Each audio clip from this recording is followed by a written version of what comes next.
Davy Crockett remains one of the best-known American folk heroes. Although commonly referred to in popular culture as King of the Wild Frontier, he was so much more. He served as a congressman representing Tennessee and was also a key figure in the Texas Revolution and died at the Battle of the Alamo. Davy Crockett was born on August 17, 1786, in Greene County, Tennessee. His father, having little means, hired him out to more prosperous backwoods farmers, and Davy's schooling amounted to 100 days of tutoring with a neighbour. Successive moves west to Middle Tennessee brought him close to the area of the Creek War, in which he made a name for himself from 1813 to 1815.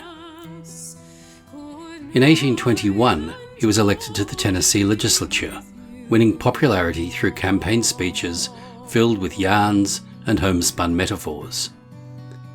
In the legislature, an opposing speaker referred to Crockett as the gentleman from the cane, an allusion to the dense canebrakes of western Tennessee, where Davy hunted bears and raccoons during the winter. This image of the rough, backwoods legislator caught the popular imagination during Crockett's lifetime and continued to do so after his death. His larger-than-life exploits were in fact chronicled during his own lifetime and continue to this day to be celebrated in American culture. After serving as a colonel in the Tennessee militia and a stint in the state legislature, he was ultimately elected to the U.S. Congress in 1826. It was during his tenure in Washington that Crockett was initiated into Freemasonry and became a Master Mason. Proof of this exists only because he entrusted his Masonic apron, which was made for him by Mrs. W.C. Massey while in office, to the sheriff of Weakley County. The Weakley Lodge, of which Crockett is said to have been a member, burned during the Civil War, which destroyed all of its contents and records. However, the apron remains unharmed today, it having been inherited and preserved by the sheriff's nephew.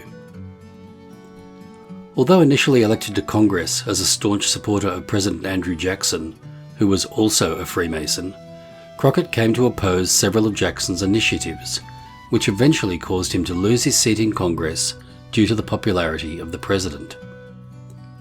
Not one to retire quietly, Crockett immediately took up the cause of Texas independence and set out with a company of men from his Tennessee home in November of 1835.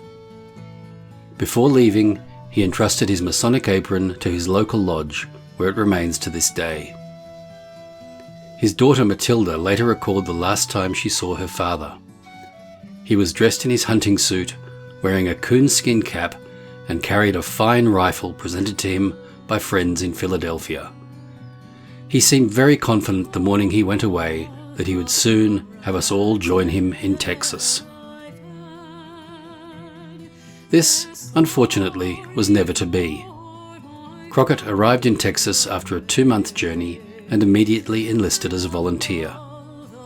Just a few short weeks later, he arrived at the Alamo in San Antonio, just before the epic battle against the Mexican army of Santa Anna. A large number of the co-defenders of the Alamo were also Freemasons, as was, ironically enough, Santa Anna himself. Davy Crockett lost his life in that battle, along with scores of other brave men. And although the exact circumstances of Crockett's death are unclear, it is known among scholars that Brother David Crockett was called from labour on the morning of the 6th of March 1836 at the age of 49.